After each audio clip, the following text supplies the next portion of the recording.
ನಮಸ್ಕಾರ ವೀಕ್ಷಕರೇ, ಆರ್ ನ್ಯೂಸ್ಗೆ ಸ್ವಾಗತ. ನಾನು ಪರ್ವೇಜ್. ವಲ್ಫ್ ತಿದ್ದುಪಡಿ ಕಾಯ್ದೆ ವಿರೋಧಿಸಿ ರಾಮದುರ್ಗದಲ್ಲಿ ಮಾನವ ಸರಪಳಿ. ಕೇಂದ್ರ ಸರ್ಕಾರ ಜಾರಿಗೆ ತಂದಿರುವ ವಲ್ಫ್ ತಿದ್ದುಪಡಿ ಕಾಯ್ದೆ ವಿರೋಧಿಸಿ ಮುಸ್ಲಿಂ ಪರ್ಸನಲ್ ಲಾ ಬೋರ್ಡ್ ರಾಜ್ಯಾದ್ಯಂತ ಮಾನವ ಸರಪಳಿಗೆ ಕರೆ ನೀಡಿತು.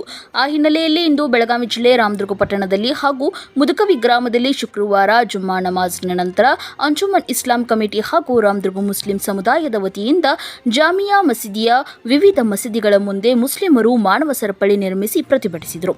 ಇನ್ನು ಮಾನವ ಸರಪಳಿಯಲ್ಲಿ ವಲ್ಫ್ ತಿದ್ದುಪಡಿ ಕಾಯ್ದೆಯನ್ನು ವಿರೋಧಿಸಿ ಕರಪತ್ರ ಪ್ರದರ್ಶಿಸಿದರು. ಇನ್ನು ಈ ಸಂದರ್ಭದಲ್ಲಿ ಮುಸ್ಲಿಂ ಸಮಾಜದ ಮುಖಂಡರು, ಹಿರಿಯರು, ಯುವಕರು ಭಾಗವಹಿಸಿದರು. Bureau report, R news Kannada.